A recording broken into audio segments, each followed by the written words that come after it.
Welcome to The Right Question. I'm Daphne Gray-Grant. Today I'm giving advice on improving English fluency.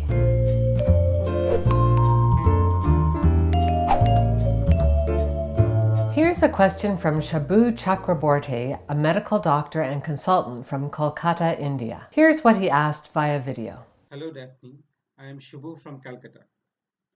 I have got two specific right questions.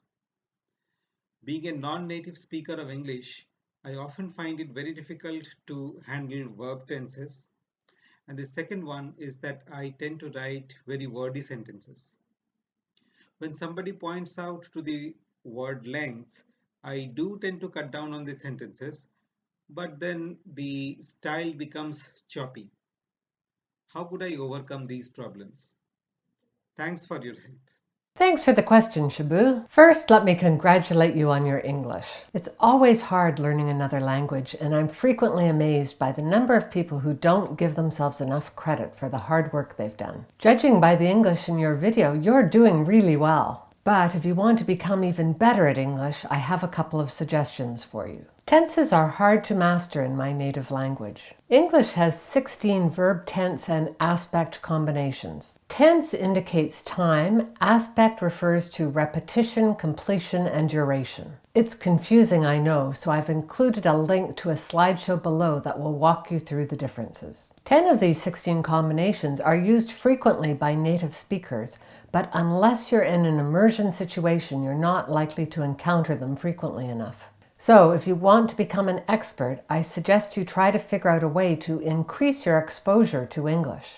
If you have any native English speaking friends, try to meet with them regularly to converse and get them to correct your errors. If you have access to English TV, watch shows and allow your brain to absorb the differences in the language. And don't forget to read books and magazines in English. Be aware that it's not easy to become fluent in another language, so expect this effort to take some time. Be patient with and supportive of yourself. In terms of your problems with wordiness, never try to write only sentences that are short. This is what will lead to a choppy rhythm. Many people, particularly academics, are often accused of writing overly long sentences. But not all long sentences are bad. In fact, some of the most elegant sounding English always occurs when you have rather long sentences followed by some exceedingly short ones.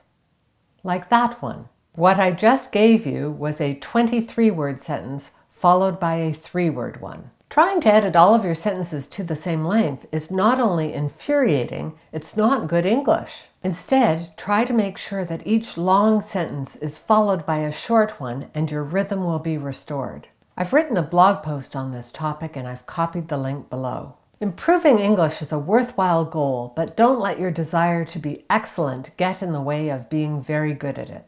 Give yourself time and allow yourself the luxury of making a few mistakes. We all learn from our mistakes. Finally, let me wrap up with a quote from English writer George Bernard Shaw. "Success does not consist in never making mistakes, but in never making the same one a second time." Thanks for your question, Shabu. You already know a lot of English. Please give yourself plenty of time to get to the next level. Some of the most elegant sounding English always occurs when you have